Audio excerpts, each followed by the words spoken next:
Bleak House by Charles Dickens. Chapter 18. Lady Dedlock. It was not so easy as it had appeared at first to arrange for Richard's making a trial of Mr. Kenge's office. Richard himself was the chief impediment. As soon as he had it in his power to leave Mr. Badger at any moment, he began to doubt whether he wanted to leave him at all. He didn't know, he said, really. It wasn't a bad profession. He couldn't assert that he disliked it. Perhaps he liked it as well as he liked any other. Suppose he gave it one more chance. Upon that, he shut himself up for a few weeks with some books and some bones, and seemed to acquire a considerable fund of information with great rapidity. His fervour, after lasting about a month, began to cool, and when it was quite cooled, began to grow warm again.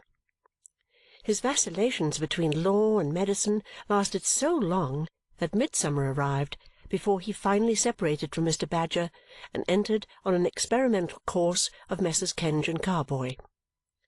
For all his waywardness, he took great credit to himself as being determined to be in earnest this time, and he was so good-natured throughout and in such high spirits and so fond of Ada that it was very difficult indeed to be otherwise than pleased with him. As to Mr. Jarndyce, who, I may mention, found the wind much given during this period to stick in the east. As to Mr. Jarndyce, Richard would say to me, he is the finest fellow in the world, Esther. I must be particularly careful, if it were only for his satisfaction, to take myself well to task and have a regular wind-up of this business now. The idea of his taking himself well to task, with that laughing face, and the heedless manner, and with the fancy that everything could catch and nothing could hold, was ludicrously anomalous. However, he told us between whiles that he was doing it to such an extent that he wondered his hair didn't turn grey. His regular wind-up of the business was, as I have said, that he went to Mr. Kenge's about midsummer to try how he liked it. All this time he was, in money affairs, what I have described him in a former illustration, generous, profuse, wildly careless, but fully persuaded that he was rather calculating and prudent. I happened to say to Ada, in his presence, half jestingly, half seriously, about the time of his going to Mr. Kenge's, that he needed to have Fortunatus' purse. He made so light of money, which he answered in his way, "My jewel of a dear cousin, you hear this old woman? Why does she say that? Because I gave £8 odd, or whatever it was, for a certain neat waistcoat and buttons a few days ago. Now, if I had stayed at Badger's, I should have been obliged to spend £12 at a blow for some heart-breaking lecture fees. So I make £4 in a lump by the transaction." It was a question much discussed between him and my guardian what arrangements should be made for his living in London while he experimented on the law, for we had long since gone back to Bleak House, and it was too far off to admit of his coming there oftener than once a week. My guardian told me that if Richard were to settle down at Mr. Kenge's, he would take some apartments or chambers where we too could occasionally stay for a few days at a time. "But, little woman," he added, rubbing his head very significantly, "he hasn't settled down there yet." The discussions ended in our hiring for him by the month a neat little furnished lodging in a quiet old house near Queen Square. He immediately began to spend all the money he had in buying the oddest little ornaments and luxuries for his lodging, and so often as Ada and I dissuaded him from making any purchase that he had in contemplation, which was particularly unnecessary and expensive, he took credit for what it would have cost, and made out that to spend anything less on something else was to save the difference. While these affairs were in abeyance, our visit to Mr. Boythorn's was postponed. At length, Richard having taken possession of his lodging, there was nothing to prevent our departure. He could have gone with us at that time of the year very well, but he was in the full novelty of his new position, and was making most energetic attempts to unravel the mysteries of the fatal suit. Consequently, we went without him, and my darling was delighted to praise him for being so busy. We made a pleasant journey down into Lincolnshire by the coach, and had an entertaining companion in Mr. Skimpole. His furniture had been all cleared off, it appeared, by the person who took possession of it on his blue-eyed daughter's birthday, but he seemed quite relieved to think that it was gone. Chairs and table, he said, were wearisome objects. They were monotonous ideas. They had no variety of expression. They looked you out of countenance, and you looked them out of countenance. How pleasant, then, to be bound to no particular chairs and tables, but to sport like a butterfly among all the furniture on hire, and to flit from rosewood to mahogany, and from mahogany to walnut, and from this shape to that, as the humour took one. "The oddity of the thing is," said Mr. Skimpole with a quickened sense of the ludicrous, "that my chairs and tables were not paid for, and yet my landlord walks off with them as composedly as possible. Now that seems droll. There is something grotesque in it. The chair and table merchant never engaged to pay my landlord my rent. Why should my landlord quarrel with him? If I have a pimple on my nose which is disagreeable to my landlord's peculiar ideas of beauty, my landlord has no business to scratch my chair and table merchant's nose, which has no pimple on it. His reasoning seems defective." "Well," said my guardian good-humouredly, "it's pretty clear that whoever became security for those chairs and tables will have to pay for them." "Exactly," returned Mr. Skimpole. "That's the crowning point of unreason in the business. I said to my landlord, 'My good man, you are not aware that my excellent friend Jarndyce will have to pay for those things that you are sweeping off in that indelicate manner. Have you no consideration for his property?' He hadn't the least." "And refused all proposals," said my guardian. "Refused all proposals," returned Mr. Skimpole. "I made him business proposals. I had him into my room. I said, 'You are a man of business, I believe?' He replied, 'I am.' 'Very well,' said I. 'Now let us be businesslike. Here is an inkstand. Here are pens and paper. Here are wafers. What do you want? I have occupied your house for a considerable period, I believe to our mutual satisfaction, until this unpleasant misunderstanding arose. Let us be at once friendly and businesslike. What do you want?' In reply to this, he made use of the figurative expression, which has something Eastern about it, that he had never seen the colour of my money. 'My amiable friend,' said I never have any money. I never know anything about money.' 'Well, sir,' said he, 'what do you offer if I give you time?' 'My good fellow,' said I have no idea of time. But you say you are a man of business, and whatever you can suggest to be done in a business-like way with pen and ink and paper and wafers, I am ready to do. Don't pay yourself at another man's expense, which is foolish, but be business-like.' However, he wouldn't be, and there was an end of it." If these were some of the inconveniences of Mr. Skimpole's childhood, it assuredly possessed its advantages too.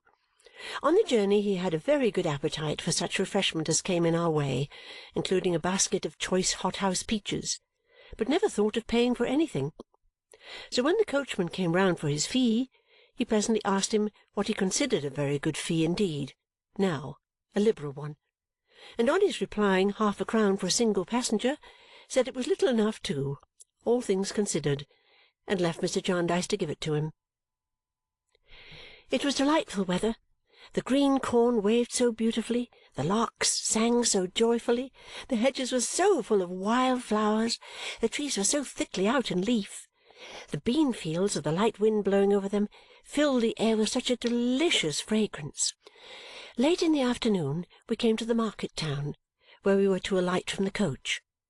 A dull little town with a church spire and a market-place and a market-cross and one intensely sunny street, and a pond with an old horse cooling his legs in it, and a very few men sleepily lying and standing about in narrow little bits of shade.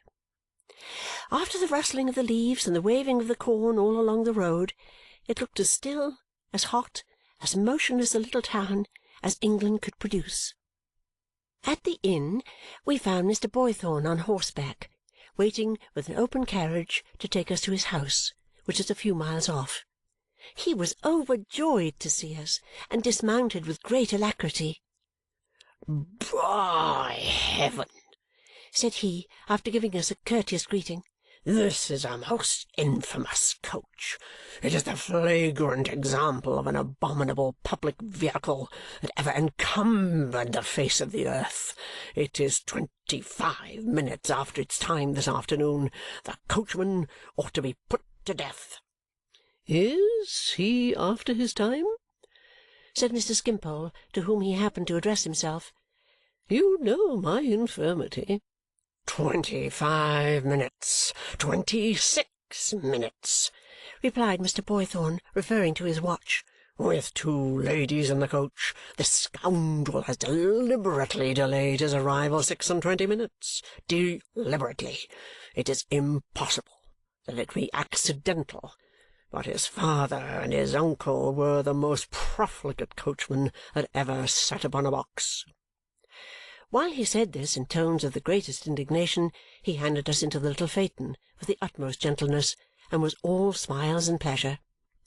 "I'm sorry, ladies," he said, standing bareheaded at the carriage door when all was ready, "that I am obliged to conduct you nearly 2 miles out of the way, but our direct road lies through Sir Leicester Dedlock's park, and in that fellow's property I have sworn never to set foot of mine, or horse's foot of mine, pending the present relations between us, while I breathe the breath of life." And here, catching my guardian's eye, he broke into one of his tremendous laughs, which seemed to shake even the motionless little market-town. "Are the Dedlocks down here, Lawrence?" said my guardian as we drove along, and Mr. Boythorn trotted on the green turf by the roadside. "Sir Arrogant Numbskull is here," replied Mr. Boythorn. "Sir Arrogant is here, and I am glad to say has been laid by the heels here. My Lady," in naming whom he always made a courtly gesture, as if particularly to exclude her from any part in the quarrel, "is expected, I believe, daily.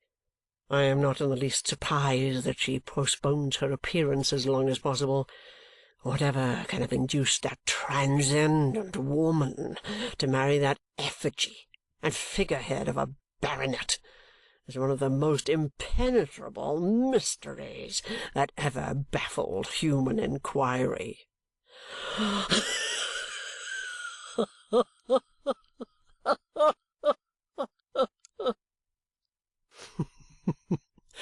"I suppose," said my guardian, laughing, "we may set foot in the park while we are here. The prohibition does not extend to us, does it?" "I can lay no prohibition on my guests," he said, bending his head to Ada and me with the smiling politeness which sat so gracefully upon him, "except in the matter of their departure. I am only sorry that I cannot have the happiness of being their escort about Chesney Wold, which is a very fine place.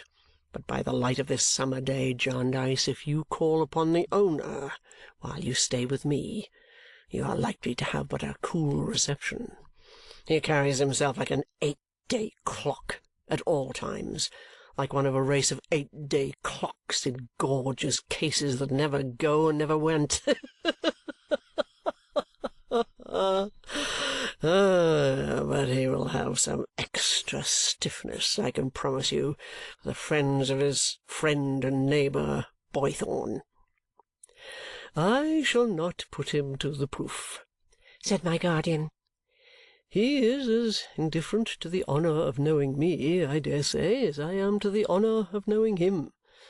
The air of the grounds, and perhaps such a view of the house as any other sightseer might get, are quite enough for me." "Well," said Mr. Boythorn, "I am glad of it on the whole. It's in better keeping. I am looked upon about here as a second Ajax, defying the lightning.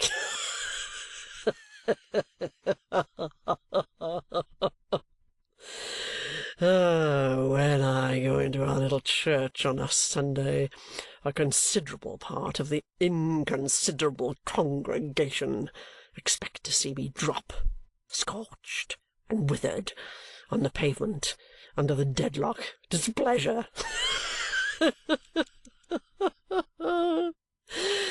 I have no doubt he is surprised that I don't, for he is, by heaven, the most self-satisfied, and the shallowest, and the most coxcombical, and utterly brainless ass. Our coming to the ridge of a hill we had been ascending enabled our friend to point out Chesney Wold itself, and diverted his attention from its master. It was a picturesque old house in a fine park richly wooded.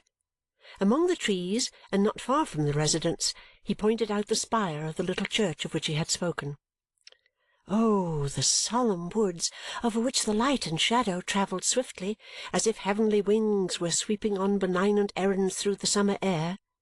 The smooth green slopes, the glittering water, the garden where the flowers were so symmetrically arranged, in clusters of the richest colours, how beautiful they looked!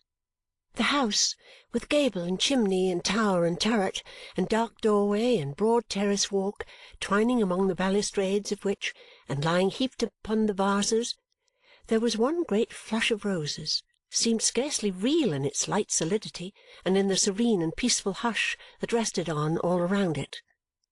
To Ada and me, that, above all, appeared the pervading influence. On everything, house, garden, terrace, green slopes, water, old oaks, fern, moss, woods again, and far away across the openings in the prospect to the distance lying wide before us with a purple bloom upon it, there seemed to be such undisturbed repose. When we came into the little village and passed a small inn with the sign of the Dedlock Arms swinging over the road in front, Mr. Boythorn interchanged greetings with a young gentleman sitting on a bench outside the inn door, who had some fishing tackle lying beside him. "That's the housekeeper's grandson, Mr. Rouncewell by name," said he, "and he is in love with a pretty girl up at the house.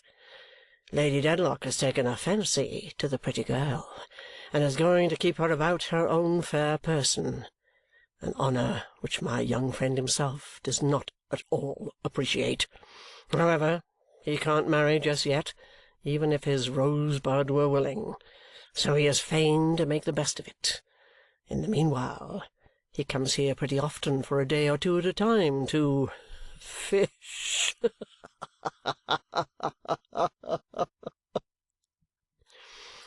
"Are he and the pretty girl engaged, Mr. Boythorn?"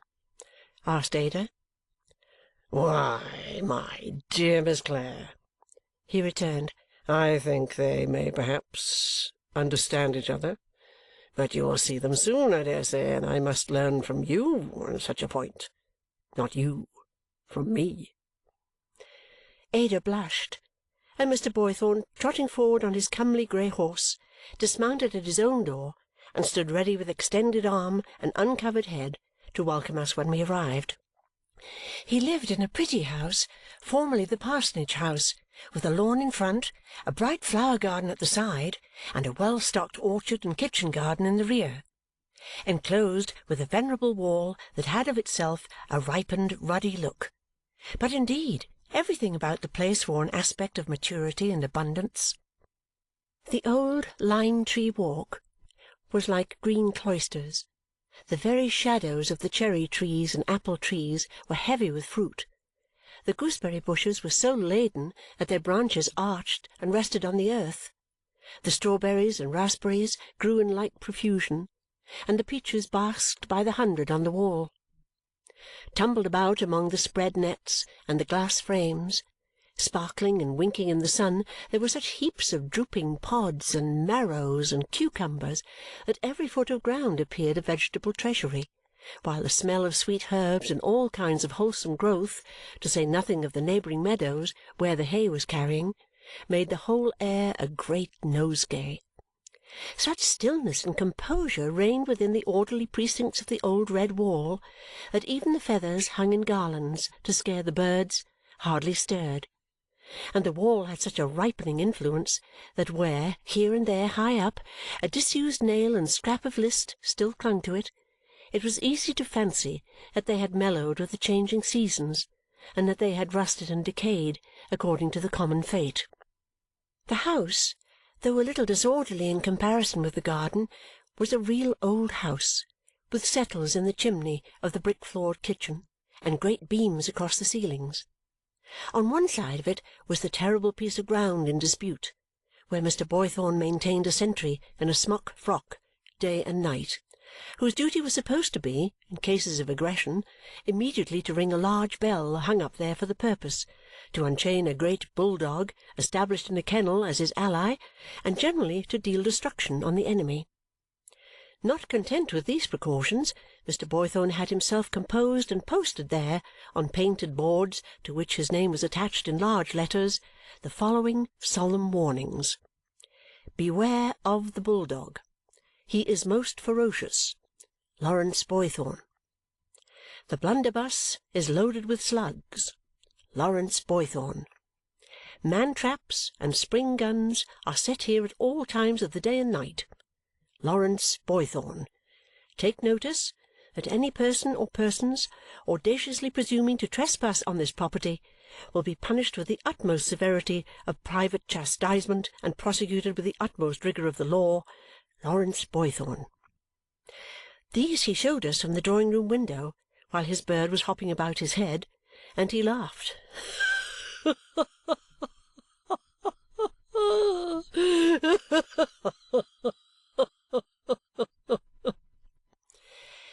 To that extent as he pointed them out that I really thought he would have hurt himself.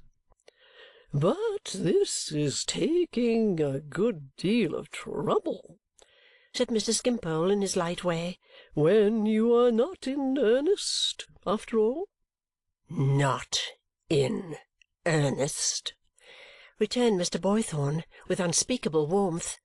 "Not in earnest. If I could have hoped to train him, I would have bought a lion instead of that dog, and would have turned him loose upon the first intolerable robber who should dare to make an encroachment on my rights.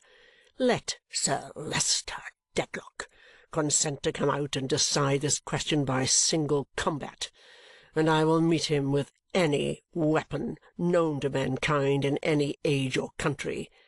I am that much in earnest, not more." We arrived at his house on a Saturday. On the Sunday morning we all set forth to walk to the little church in the park.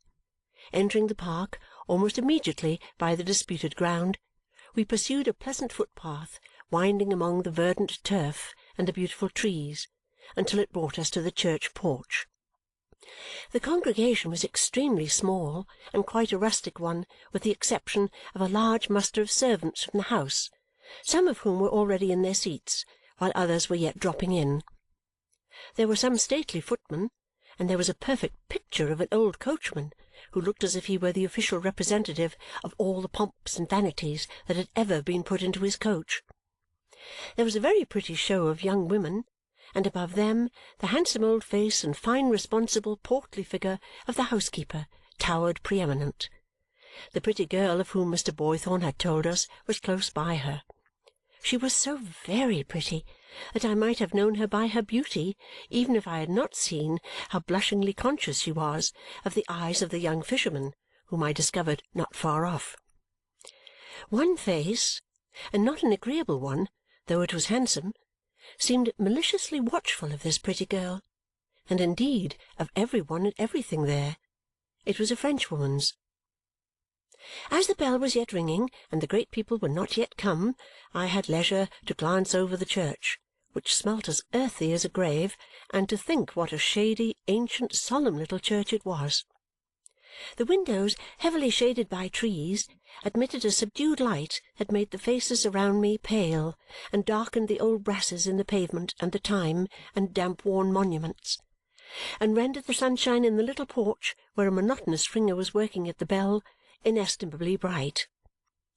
But a stir in that direction, a gathering of reverential awe in the rustic faces, and a blandly ferocious assumption on the part of Mr. Boythorn of being resolutely unconscious of somebody's existence, forewarned me that the great people were come and that the service was going to begin. "Enter not into judgment," with thy servant, O Lord, for in thy sight. Shall I ever forget the rapid beating at my heart, occasioned by the look I met as I stood up?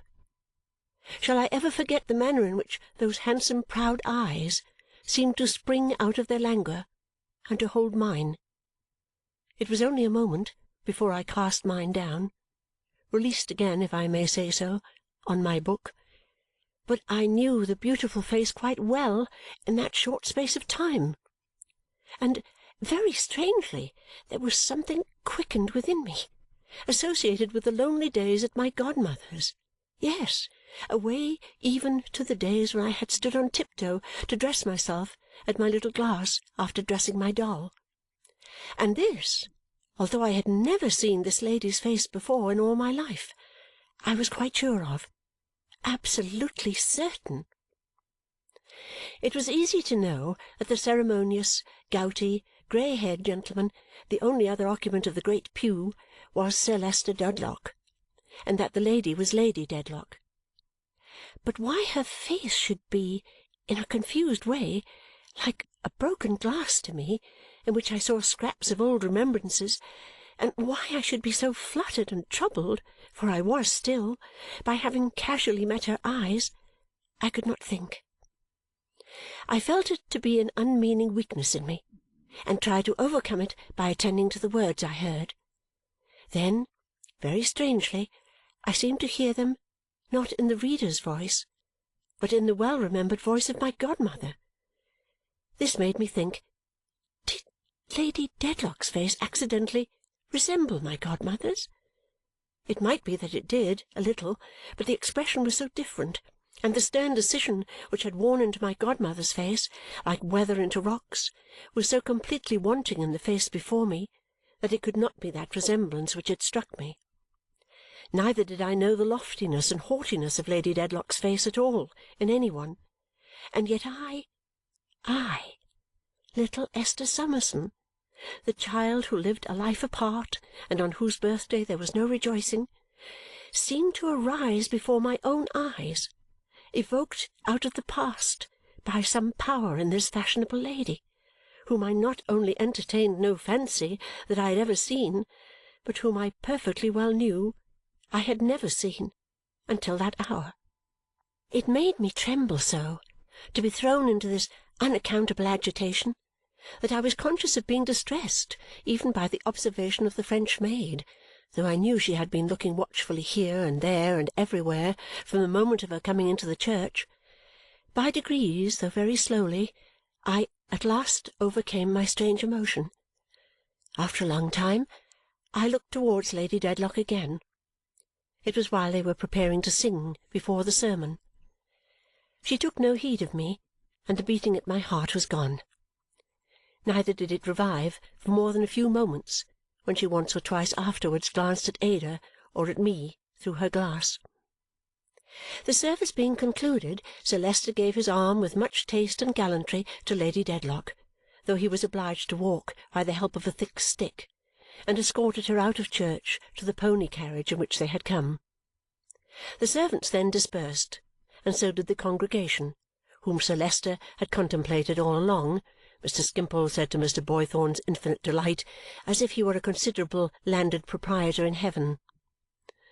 "He believes he is," said Mr. Boythorn. "He firmly believes it, so did his father, and his grandfather, and his great-grandfather. Do you know," pursued Mr. Skimpole very unexpectedly to Mr. Boythorn, "it's agreeable to me to see a man of that sort." "Is it?" said Mr. Boythorn. "Say that he wants to patronize me," pursued Mr. Skimpole. "Very well. I don't object." "I do," said Mr. Boythorn with great vigour. "Do you really?" returned Mr. Skimpole in his easy, light vein. "But that's taking trouble, surely. And why should you take trouble? Here am I, content to receive things childishly as they fall out, and I never take trouble. I come down here, for instance, and I find a mighty potentate exacting homage. Very well, I say, mighty potentate, here is my homage. It's easier to give than to withhold it. Here it is. If you have anything of an agreeable nature to show me, I shall be happy to see it. If you have anything of an agreeable nature to give me, I shall be happy to accept it. Mighty potentate replies in effect, "This is a sensible fellow. I find him accord with my digestion and my bilious system. He doesn't impose upon me the necessity of rolling myself up like a hedgehog with my points outward. I expand, I open, I turn my silver lining outward like Milton's cloud, and it's more agreeable to both of us. That's my view of such things, speaking as a child." "But suppose you went down somewhere else to-morrow," said Mr. Boythorn, "where there was the opposite of that fellow, or of his fellow. How then?" "How then?" said Mr. Skimpole with an appearance of the utmost simplicity and candour.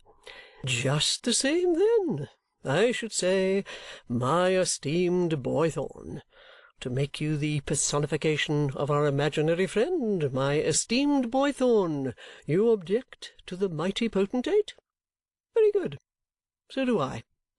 I take it that my business in the social system is to be agreeable. I take it that everybody's business in the social system is to be agreeable. It's a system of harmony, in short.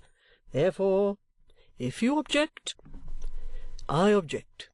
Now, excellent Boythorn, let us go to dinner." "But excellent Boythorn might say," returned our host, swelling and growing very red, "I'll be—" "I understand," said Mr. Skimpole. "Very likely he would."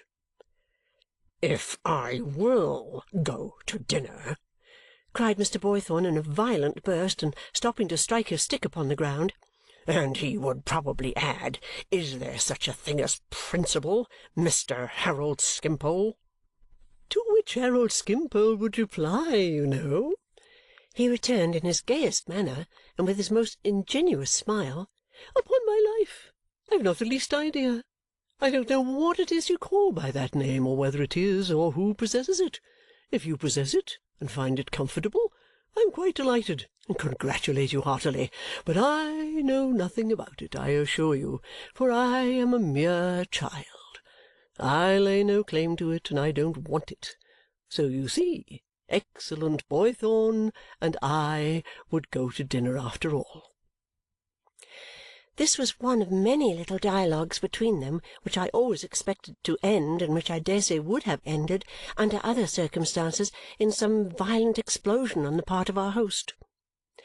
But he had so high a sense of his hospitable and responsible position as our entertainer, and my guardian laughed so sincerely at and with Mr. Skimpole, as a child who blew bubbles and broke them all day long, that matters never went beyond this point.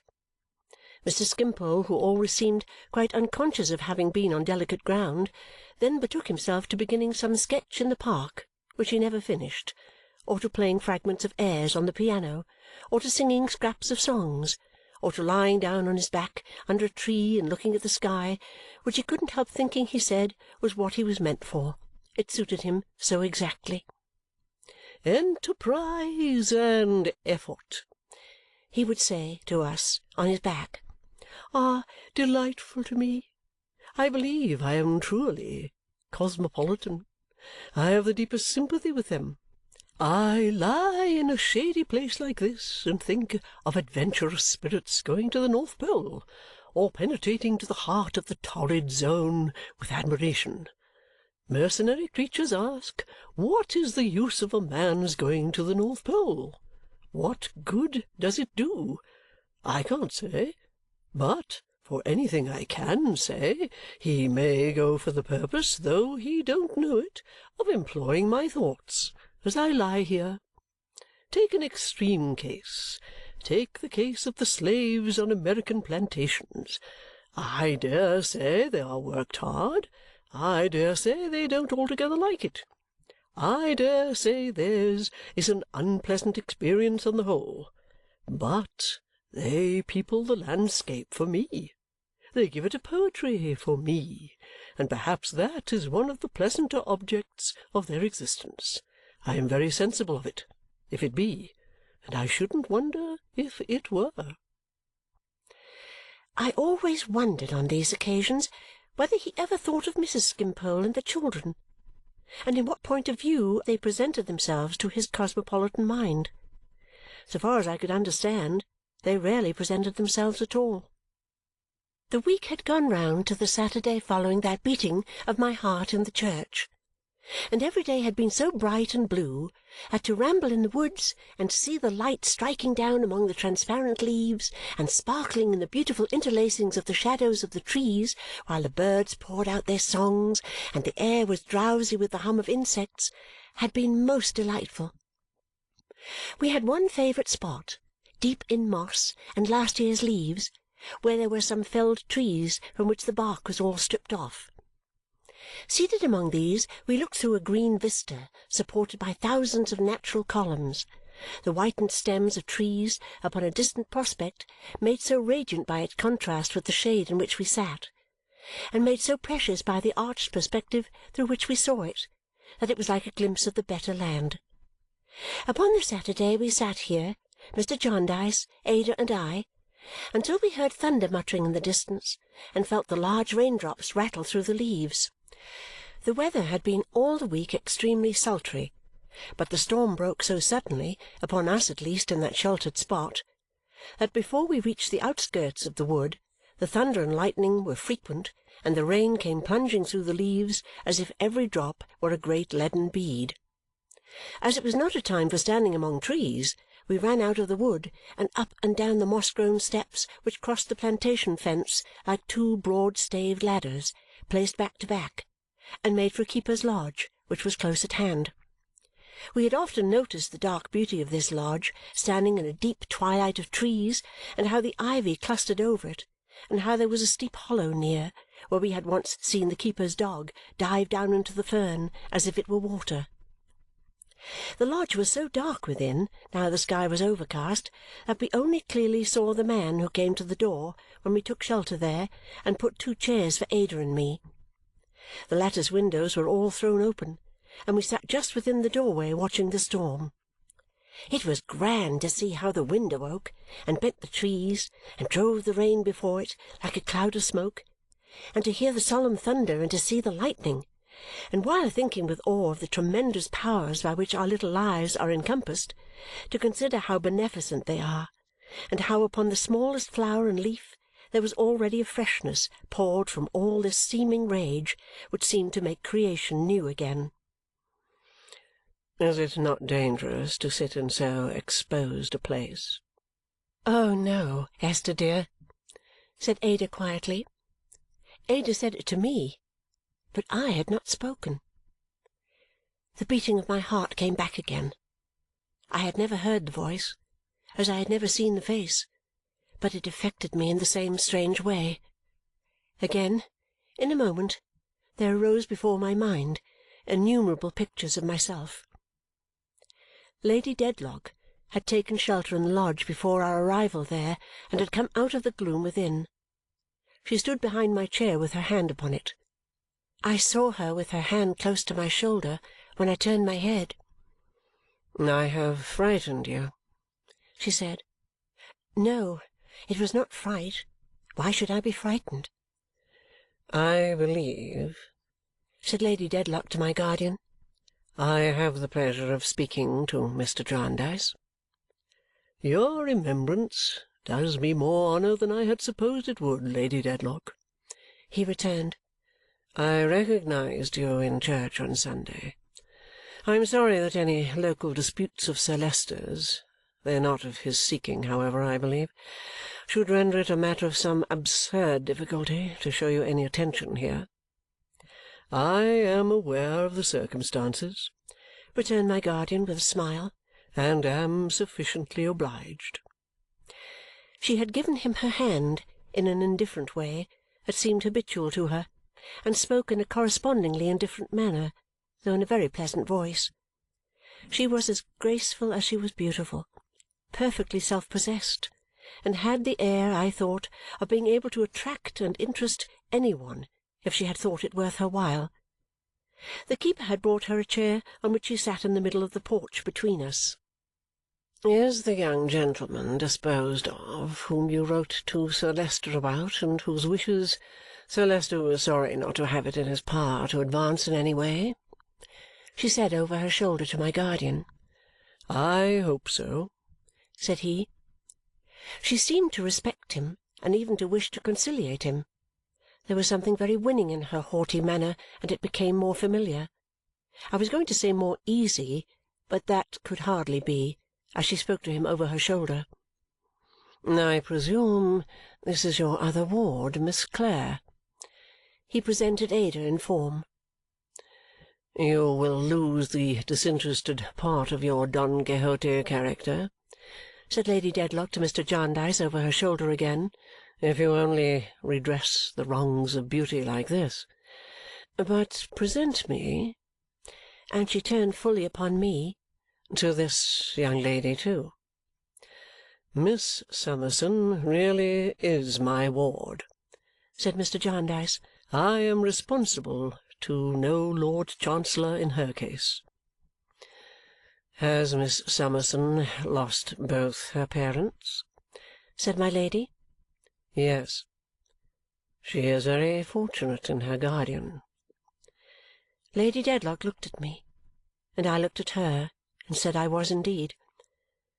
All at once she turned from me with a hasty air almost expressive of displeasure or dislike, and spoke to him over her shoulder again. "Ages have passed since we were in the habit of meeting, Mr. Jarndyce." "A long time.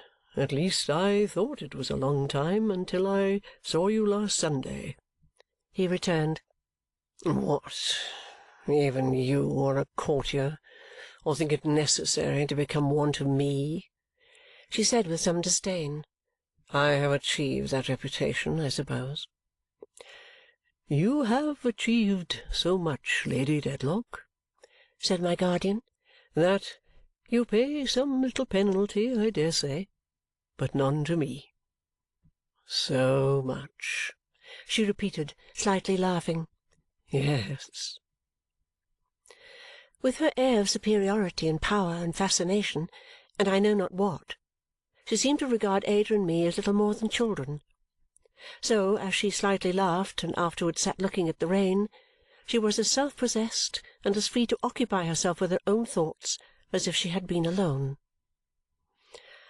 "I think you knew my sister when we were abroad together better than you know me," she said, looking at him again. "Yes, we happened to meet oftener," he returned. "We went our several ways," said Lady Dedlock, "and had little in common, even before we agreed to differ. It is to be regretted, I suppose, but it could not be helped."